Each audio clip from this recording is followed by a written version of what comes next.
I'm back in the book segment tonight. We wrap things up with the legendary anchor, a special report, Bret Baier. Again, I had to do that to get him to stay up this late. So I had to say those Thanks, things. Bill. Yeah, you and Krauthammer. All right.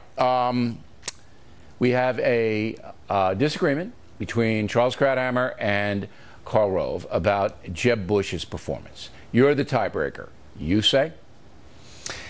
I say it was his best debate so far, but is it good enough? We don't know.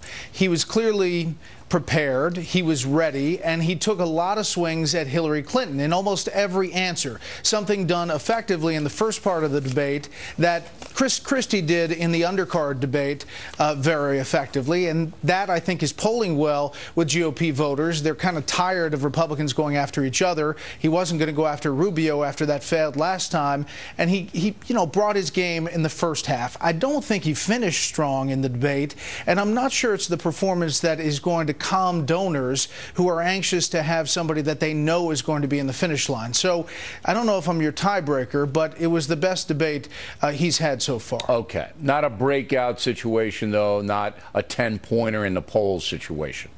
I don't think so. I mean, I think he's just not comfortable on that stage. I don't know if he's going to be, but it's not his form. Okay. Carly Fiorina is interesting. We're going to have her on The Factor tomorrow. We're going to have Donald Trump on The Factor tomorrow. We're going to have Marco Rubio on The Factor tomorrow. Carly Fiorina has no chance to be the nominee. None. You're making that declarative? Or? Yes. You know me, Bear. I mean, it's a no-spin zone. She's not going to win it. Not going to win it. She knows it. All right? Well, she thinks she is. No, she doesn't. She thinks she has a shot at VP. All right? So a lot of this is about that. And you don't go from nobody knowing your names like Cheers, where everybody knows your name, nobody knows Carly Fiorina, outside of the real political devotees that watch the debates. Remember, this debate will pull in about 10 million people. All right? I think it'd be north of that. I don't know anyway, about that. I don't know about that. I think it'll be 15, 16. That's my bet. Wow. All right. I'm going with 10 to 12. Bear's going to 15 to 16. So Fiorina, though, up there, very provocative in the sense that she really has a command of the issues. She really does. And I almost feel that if she had been a senator, for example, or a governor, that she could get it. I agree. I mean, I think she made some converts to Carly Fiorina tonight. I think she had a really good night. She is well performed in this format, the debate format. She's a little programmatic at times. She says some of these things on the stump many times, but she is well prepared on pretty much every issue. And she looks authoritative, see? She looks like she is a person who is very comfortable with a lot of different complicated issues. I agree. And she connotes that confidence. But this is a very, and you know this, Bear, it's a very strange political year. All right? Because voters are angry. They're angry. And I've said this before. And Donald Trump reflects that anger, and Ben Carson to some extent as well, but in a different way. And Fiorina, she looks like she's a little teed off, but not nearly as teed off as Trump is. And I think that was probably holding her back. Maybe. Let me give you a broader thing about the race. I think that, and Joe Trippi kind of shares this feeling, is that, you know, because of the email scandal and all the focus on it, and because of the surge of Bernie Sanders, the focus of Hillary Clinton actually being president, I don't think sunk into a lot of the GOP primary. It just wasn't in their focus. Now, with the almost inevitability that she's going to be the nominee and very well could be the next president if Republicans don't get their act together, I think you're going to start seeing a lot of what you saw with Jeb Bush and Chris Christie, which is focusing on Hillary Clinton. Chris Christie said numerous times today, hey, don't worry about Huckabee and Jindal. It's Hillary Clinton who's coming after your wallet. And you're going to see more of that. It's going to shake up this race when she becomes a real threat to Republicans getting the White House. Okay, but who is better equipped to, in your opinion, handle Hillary Clinton? You know Trump is going to go right after her throat. You know that. I mean, no holds barred there. He doesn't have a politically correct bone in his body. And a lot of Republicans are going to say, you know what? That's what I want. I don't want somebody like John Kasich, who probably is much better at policy than Mrs. Clinton is, but I want somebody who's going to not only beat her, but destroy her. Yeah, I agree with you. There was a lot of anger out there in the primary electorate, and Trump is stirring that up, saying he's going to shake things up.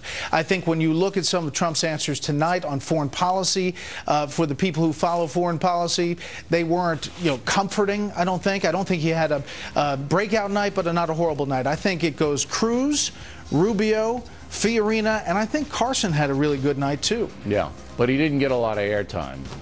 Carson. He wasn't around that much. All right, Bret Baier, everybody staying up late for us. Thank you. In a moment, I'll have some closing thoughts on the spectacle this evening. Next.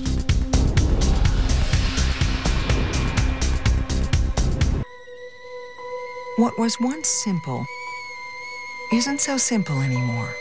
Yet you just can't be there for them all the time. But we can. Oh, the kettle. It's okay.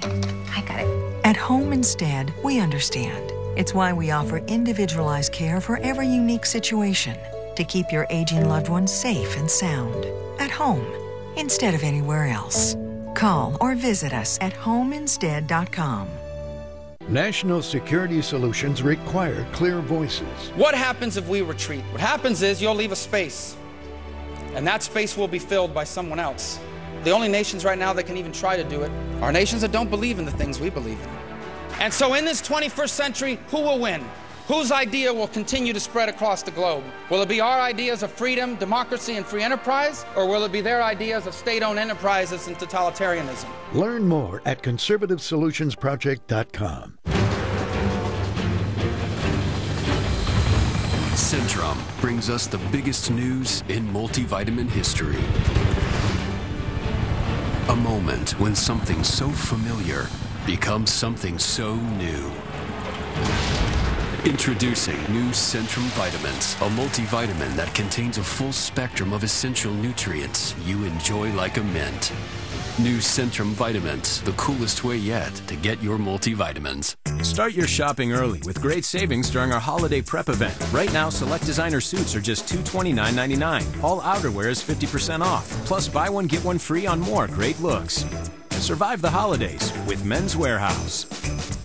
My people have over 60 words for ice, and the new Mitsubishi Outlander's front wiper de-icer melts them all. The new 2016 Mitsubishi Outlander. Get $500 bonus cash on select models during the Mitsubishi holiday sales event. But tonight, some parting thoughts. The Fox Business debate had much more substance than the CNBC one did. That I can tell you, to quote Donald Trump. But it was a tough slog for the non-political American, lots of micro policy. The takeaways are these. All the candidates would cut taxes, big time. All are private marketplace advocates. John Kasich, the most moderate about tax cuts. Ted Cruz, the most dramatic. No IRS on his watch, but who would collect? Rand Paul, softest on defense. Marco Rubio, probably the most hawkish. Donald Trump, toughest on illegal immigration. Jeb Bush, probably the most moderate. As for style tonight, Ben Carson kind of vanished. A few questions came his way, and he's not an interrupter.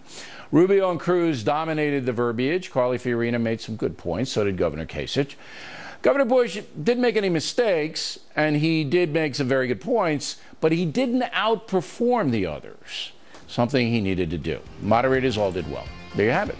Thanks for watching this special audition of The Factor. Miss Megan's next. I'm Bill O'Reilly. Please remember the spin stops here, because we're looking out for you.